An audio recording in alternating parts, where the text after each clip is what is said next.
Hi, I'm Sarah Acton, the Chief Marketing Officer here at Bill. Welcome to the first episode of Coffee with Bill. This series is all about celebrating SMBs. We are champions of SMBs, and we want to highlight and celebrate their journeys, their stories of resilience, of innovation. And I am super excited today to have our very first guest, Deepa Gandhi, who is COO and co-founder of Dagne Dover, an amazing bag brand that has had tremendous growth. So Deepa, welcome. Hi, thank you so much for having me. We're thrilled you're here. And I know one of the things for you, as we've been chatting and learning about the company, one of the things for you that's really important is you are a very mission-based company. So talk to our viewers a little bit about your mission and why you feel like that's so important. So we started the brand wanting to make bags that were better for a new generation of customers. But really also me and my two co-founders, Melissa and Jesse, also wanted to build a better company, right? Like we'd come from big corporate retail companies and really felt that as young women, we could start something that was more inclusive. I love that.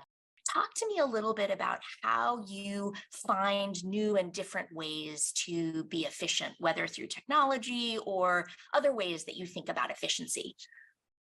Yeah, so we are scrappy at our core. I think the three of us as founders, we didn't even hire a full-time employee for a while because what was nice was we each have very different but supportive skill sets, right? So we're very collaborative between each other, but there's very little overlap, which is really great. And so it really worked out well. And that kind of has always stayed in our culture. So anybody that we've hired and those that have stuck around, they have that same hunger and scrappiness. So it is a type of personality that we now hire for. And we find that those type of hires and people are the most successful at the company. How we stay efficient is we really try not to get caught up in hype in any way, shape, or form, right? So there was a whole time where it's just throw money at growth at all costs. And we're like, well, why wouldn't we just build in a more sustainable, achievable long-term way? And today that is very good that we did that, right? We have a profitable business, which is super exciting. And it's because we built into profitable unit economics from the beginning. Yeah.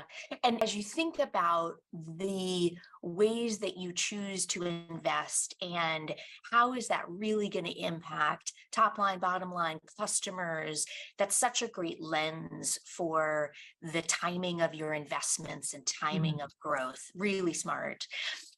As you think about the moments where you've had key sort of sparks of innovation, talk to me a little bit about how those moments sort of were created and how you guys keep a innovation mindset at the company.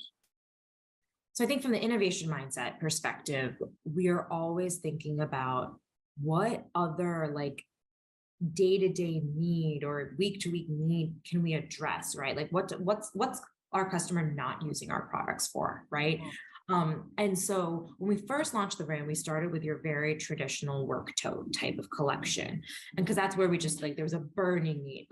Myself, Melissa, we were in business school. We were just seeing this everywhere. We're people need a work tote that actually fits a laptop and a water bottle and keys and a place for everything. And it was great. And we were very successful from the get-go as a result.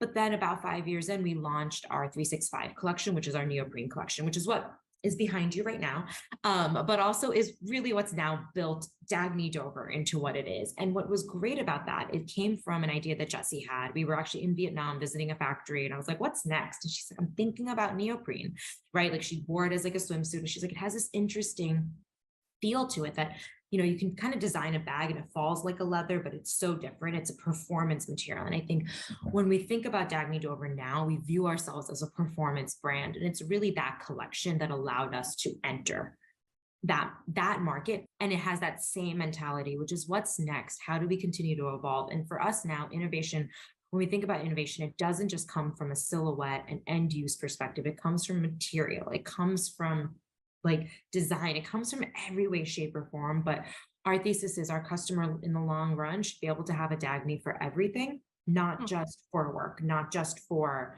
their baby back needs, right? We want it for every part of their life. And so we continue to expand that way.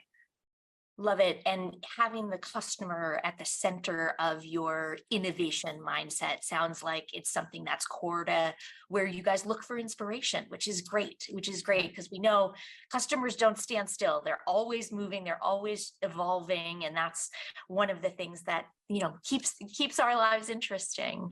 You've talked a lot about how the company has scaled and you have had tremendous growth, whether it is serving more of your customers' needs or opening your first retail store. Congratulations, that's amazing.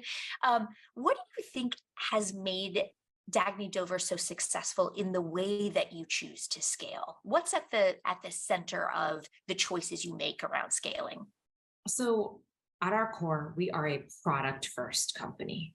And so any major inflection point for us, any major step function change in growth has always come from product, right? So if we put product at the center and the customer, as we've talked about before, at the center, then you can really scale because you're going to be known for great product, right? And that's what brings people back.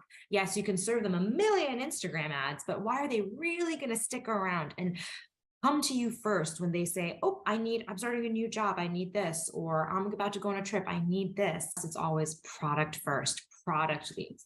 Marketing then supports that. It brings that vision to life. It brings that story to life. And then paid acquisition and paid marketing is really there to just support that story. It's the most efficient way to get that message out, right? But all the other pieces, that organic story, that product, that's what's going to actually get people hooked.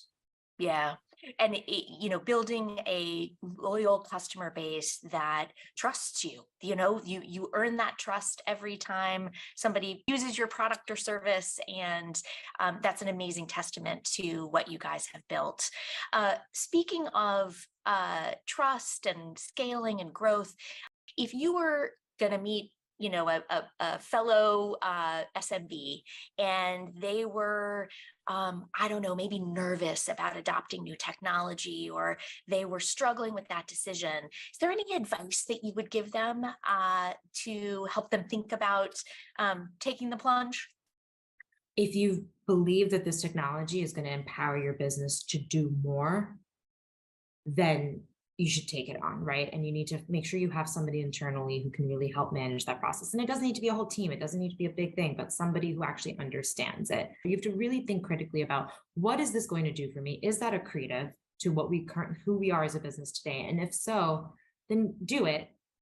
But speak to other customers of the product, speak to as many people before you do something so you can get all of the do this, don't do this type of stuff, and make sure you're really vetting if they are a great partner. We always make sure we severely, thoroughly vet. And for us, we often think, who else do we know uses this platform, or is there a reason they are the market leader, right? And so we often generally go for one of those to ensure that we are going to have a great experience. Yeah, love that. And I know that we are here today because you've been a Bill customer for a couple of years now, and it is a really powerful way to make decisions to leverage those in your network, to talk to other people in your network, to get different points of view and make great decisions around technology partners and other kinds of partners. So very smart. One more question around how you guys think about scaling versus growth. I know this as a small business owner myself. The partners that I choose and the way that I think about external partners can change over time. How do you think about the partners you choose as you are growing and scaling? And has that criteria changed over time for you guys? So in the initial years, it was who's going to work with us and who's going to help us, right? But now when we think about it, we really think about, are they good for our business today? But are they somebody we can probably work with in the next stage? And so thinking about what our needs are today versus what our needs are when our businesses double or triple the size is really top of mind these days. And so when we think about that, we say, is this going to help us build into that long-term business goal, those long-term business goals and the long-term business plan that we have in place? And we have to work accordingly. Smart, smart, smart. Deepa, it's been such a pleasure getting a chance to chat with you, to learn more about your journey, learn more about Dagne Dover. So again, thank you so much for the chat, for being our first guest on Coffee with Bill. It has been fantastic, and your story and your journey is so inspirational. I know it will inspire a bunch of folks who watch. So thank you, thank you. Thank you so much for having me, Sarah. This was really fantastic. Thank you.